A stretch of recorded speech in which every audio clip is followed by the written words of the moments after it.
अक्सर कपल्स जो कंसीव करने के लिए कोशिश कर रहे हैं, उनका ये बहुत कॉमन सवाल होता है कि हम अपनी डाइट में कोई ऐसी स्पेसिफिक चीज़ ऐड करें, कोई ऐसा न्यूट्रिएंट ऐड करें जिससे हमारी फर्टिलिटी इंक्रीज़ करे, जिससे एग्स की क्वालिटी या स्पर्म्स की क्वालिटी इंक्रीज़ कर जाए और हम जल्द अज़ जल्द कंसीव कर लें।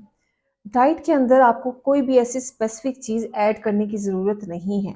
सिर्फ़ आपने डिफ़रेंशिएट करना है हेल्दी फूड और अनहेल्दी फूड के इंटेक में।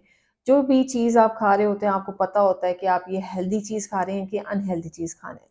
आपने अपनी अनहेल्दी डाइट को मॉडिफ़ाई करके हेल्दी डाइट में कन्वर्ट कर लेना है, जिससे आपकी बॉडी को न्यूट्रिएंट्स मिलेंगे, आपकी न्यूट्रिशनल डेफिशिएंसी पूरी होगी और जो स्पेसिफिक न्यूट्रिएंट्स जो एग्स की क्वालिटी को, स्पर्म्स की क्वालिटी को बेहतर करने के लिए ज़रूरी होते हैं, वो आपकी बॉडी की रिक्वायरमेंट आपकी डाइट से पूरी हो जाएगी, आपकी हेल्दी डाइट से पूरी हो जाएगी।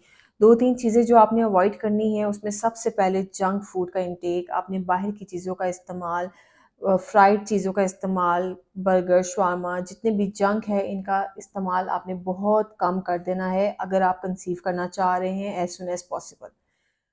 सेकंड जो आपने अवॉइड करना है, जो हमारी बहुत ज़्यादा हमारी डाइट के अंदर ये चीज़ शामिल हो चुकी है, फ्रोज़न फ्रोज़न फूड।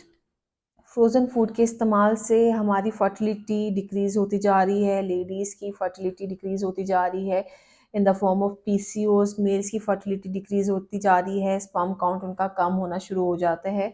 इन 2 चीज़ों के इस्तेमाल से, जंक फूड और फ्रोज़न फूड के इस्तेमाल से। तीसरा काम जो आपने ऐड करना है, आपने अपने सैलड्स का इंटेक ज़्यादा करना है। आप हर तरह की सैलड बना के लें, उसमें आपने फ्रेश वेजिटेबल्स, आपने फ्रेश फ्रूट्स कट करके आप एक मील अपना फिक्स रख लें, जिसमें आपने सिर्फ़ और सिर्फ़ सैलड्स का इस्तेमाल करना है। पेट भर के खाना आपने बिल्कुल नहीं खाना, इससे मेटाबॉलिज़्म स्लो होता है। एग्स की क्वालिटी, स्पर्म्स की क्वालिटी को बेटर करने के लिए मेटाबॉलिज्म को फास्ट होना चाहिए। आपने पेट भर के खाना नहीं खाना, आपने अपनी एक्सरसाइज डेली रूटीन के अंदर आपने वॉक, एक्सरसाइज एंड डाइटिंग, ये तीनों चीज़ें ऐड करनी है।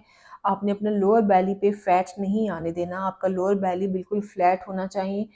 और कुछ ऐसे सप्लीमेंट्स हैं, most commonly folic acid and सर्बिक-जी का इस्तेमाल बहुत कॉमन देखा गया है। कुछ ऐसे सप्लीमेंट्स हैं, आप जो भी सप्लीमेंट ले रहे हैं उसमें आपने क्वांटिटी देखनी है कि इन न्यूट्रिएंट्स की क्वांटिटी उसके अंदर कितनी है और ये मौजूद हैं या नहीं। सबसे पहले आपने उसमें देखना है DHEA एंजाइम उसके अंदर है या नहीं। Selenium, zinc, magnesium, vitamin A and vitamin D, ये सारे न्यूट्रिएंट्स आप जो भी सप्लीमेंट ले रहे हैं आपने उसके अंदर चेक करना है, क्योंकि ये न्यूट्रिएंट्स आपकी फर्टिलिटी को एनहेंस करते हैं। अगर फीमेल है, आप फॉलिक एसिड का इंटेक लाजमी करें। उसके अलावा आप कोई कोई भी सप्लीमेंट यूज़ कर रही हैं तो उसके अंदर ये सारी क्वांटिटी आपने चेक करनी है कि आया ये चीज़ उसके अंदर है या नहीं।